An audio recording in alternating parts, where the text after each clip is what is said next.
Mustafa Aamir क़त्ल case जी जल्द ॿुधणी लाइ वारसनि तरफ़ां सिंध हाई कोर्ट सां राब्तो कयो आहे। सिंध हाई कोर्ट दहशतगर्दी टोड़ अदालत खां केस जो रिकॉर्ड तलब करे वरितो। मक़तूल मुस्तफ़ा आमिर जी अमर अवां खे ॿुधाईं पिया त वेझे आमिर जो चवणु आहे त जवाबदार केस में मुसलसल देर जा हुरबा इस्तेमाल करे रहिया आहिनि। क़त्ल केस जी ॿुधणी 1.5 साल गुज़रण बावजूद शुरू न थी सघी। वजिया आमिर चयो त मुस्तफ़ा आमिर क़त्ल केस जा समूरा सबूत मौजूद आहिनि। मक़तूल मुस्तफ़ा आमिर जी अमर वजिया आमिर जो चवणु आहे त जवाबदार केस में मुसलसल देर जा हरबा इस्तेमाल करे रहिया आहिनि। क़त्ल केस जी ॿुधणी 1.5 साल गुज़रण बावजूद शुरू न थी सघी। वजिया आमिर चयो त मुस्तफ़ा आमिर क़त्ल केस जा समूरा सबूत मौजूद आहिनि।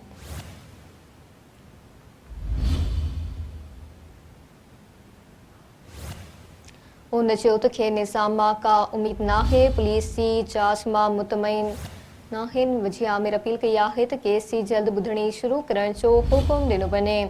मुस्तफ़ा आमिर क़त्ल केस जी जल्द ॿुधणी लाइ वारसनि तरफ़ां सिंध हाई कोर्ट सां राब्तो कयो वियो आहे। सिंध हाई कोर्ट दहशतगर्दी टोड़ अदालत खां केस जो रिकॉर्ड तलब करे वरितो आहे। मक़तूल मुस्तफ़ा आमिर जी अमर वजिया आमिर जो चवणु आहे त जवाबदार केस में मुसलसल देर जा हरबा इस्तेमाल करे रहिया आहिनि। क़त्ल केस जी ॿुधणी 1.5 साल गुज़रण बावजूद शुरू न थी सघी। वजिया आमिर चयो त मुस्तफ़ा आमिर क़त्ल केस जा समूरा सबूत मौजूद आहिनि।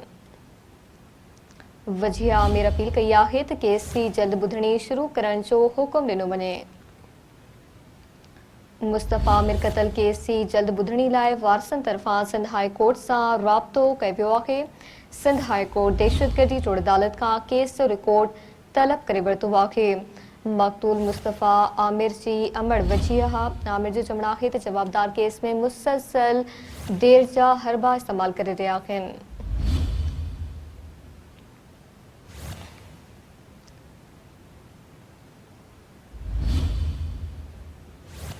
वजिया आमिर जो चवणु आहे त मुस्तफ़ा आमिर क़त्ल केस जा समूरा सबूत मौजूद आहिनि। क़त्ल केस जी ॿुधणी 1.5 साल गुज़रण बावजूद शुरू न थी सघी। हुन चयो त खेनि निज़ाम मां का उमीद नाहे। वजिया आमिर अपील कई आहे त केस जी जल्द ॿुधणी शुरू करण जो हुकुम ॾिनो वञे। मुस्तफ़ा आमिर क़त्ल केस जी जल्द ॿुधणी लाइ वारसनि तरफ़ां सिंध हाई कोर्ट सां राब्तो कयो वियो आहे। सिंध हाई कोर्ट दहशतगर्दी टोड़ अदालत खां केस जो रिकॉर्ड तलब करे वरितो। मक़तूल मुस्तफ़ा आमिर जी अमर वजिया आमिर जो चवणु आहे त जवाबदारनि केस में मुसलसल देर जा हरबा इस्तेमाल करे रहिया आहिनि। वजिया आमिर चयो त मुस्तफ़ा आमिर क़त्ल केस जा समूरा सबूत मौजूद आहिनि। क़त्ल केस जी ॿुधणी 1.5 साल गुज़रण बावजूद शुरू न थी सघी। तफ़सील मालूम कंदासीं कराची मां Sindh TV news reporter Sikandar Bhutto Khan. जी सिकंदर आगाह कजो। जी मारवी जेको आहे त सिंध हाई कोर्ट में मुस्तफ़ा आमिर क़त्ल केस जी ॿुधणी थी आहे। मक़तूल मुस्तफ़ा आमिर जे क़त्ल केस में देर सबबि मक़तूल जी वालदा वजिया अदालत सां रिजू कयो आहे। अदालत ट्रायल कोर्ट खां केस जो रिकॉर्ड जेको आहे त उन में तलब करे वरितो आहे। अदालत चयो त ईंदड़ ॿुधणी ताईं केस जी ॿुधणी न थियण ऐं केस मुलतवी थियण बाबति आग भराए वारी रिपोर्ट जेकी आहे त उहा पेश कई वञे।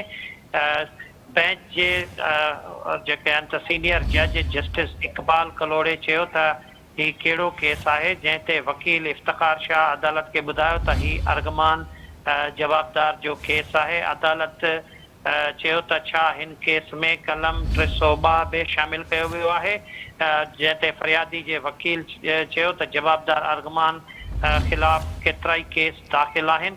अदालत केसनि जी ॿुधणी जो छो न थी आहे उन बाबति सबब छा आहिनि।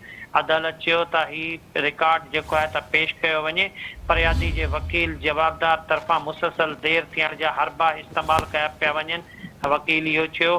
फरियादी जे वकील जो इहो बि चवणो त केस जी ॿुधणी जेकी आहे त न थी रही आहे ऐं उन में जेको आहे त फरियादी दरख़्वास्त गुज़ार जे वकील इहो बि चयो त कॾहिं जवाबदार ऐं संदन वालिद पाण में जहिड़ो कनि था त कॾहिं वकील अदालत में पेश न थियो थिए। अदालत इहो बि चयो त ही ट्रायल कोर्ट में केस जेको आहे तव्हांखे उन ते भरोसो आहे या न। अदालत चयो त देर सां जेके जवाबदारनि जे तरफ़ां थी रही आहे हू जेल में आहे ऐं अहिड़ी सूरत हाल में केस ज़मानत बि खेसि न मिली। जस्टिस इकबाल अहमद कलोड़े चयो त जवाबदार 10-15 साल जेल में पियल रहंदो। जंहिं ते फरियादी जे वकील चयो त ही इंतहाई संगीन नोयत जो केस आहे पर रुगो तारीख़ूं मिली रहियूं आहिनि। जंहिं ते वकील इहो बि चयो त असां चाहियूं था त केस जे ट्रायल खे जल्द जल्द मुकमल कयो वञे। अदालत चयो त जेकॾहिं जवाबदार देर जा हरबा इस्तेमालु करे रहिया आहिनि त पोइ ट्रायल कोर्ट ऐं प्रोसिक्यूशन जो कमु आहे त ट्रायल जेको आहे त जल्द हलरायो वञे। अदालत इहो बि चयो त छा असां ट्रायल कोर्ट ऐं प्रोसिक्यूशन खे हिदायतूं ॾींदासीं त केस जेको आहे त खेनि हलाइणो आहे।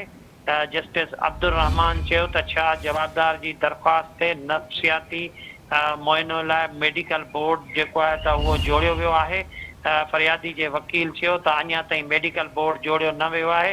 जस्टिस इकबाल अहमद कलोड़े चयो त छा केस में फर्द जुल्म लागू थियो आहे। अदालत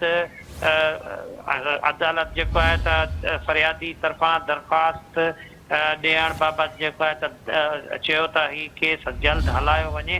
अदालत चयो त जेकॾहिं 2 सालनि ताईं देरि थी त पोइ शाहिदनि जी शाहिदी मुतासिर थी सघे थी ऐं शायदि जेके आहिनि त उहे ॻाल्हियूं विसारे छॾींदा। ॿुधणी खां पोइ जेको आहे त सिंध हाई कोर्ट ॿाहिरां मुस्तफ़ा आमिर क़तल केस में मुस्तफ़ा आमिर जी जेकी वालदा आहे उन पारां वजिया उन पारां मीडिया सां ॻाल्हि ॿोल कंदे चयो त मुंहिंजे पुट मुस्तफ़ा आमिर खे क़तल थिए 1.5 साल गुज़री वियो आहे। जवाबदार मुसलसल देर जा हरबा इस्तेमालु करे रहिया आहिनि। उन चयो त देर वारनि हरबनि सबबि मुस्तफ़ा आमिर क़तल केस में बाक़ाइदा ॿुधणी शुरू न थी सघी आहे।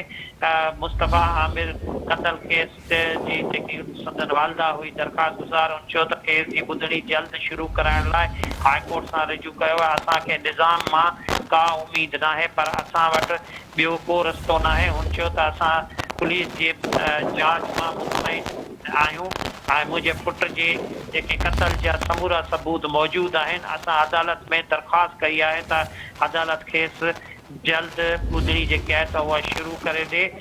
सिंध हाई कोर्ट इंसदाद दहशतगर्दी जी जेकी दहशतगर्दी तोड़ वारी ख़ासि अदालत आहे उनखां केस जो रिकॉर्ड बेतलब करे वरितो आहे। जी ठीकु आहे, महिरबानी अवां जी सिकंदर आगाह करण लाइ।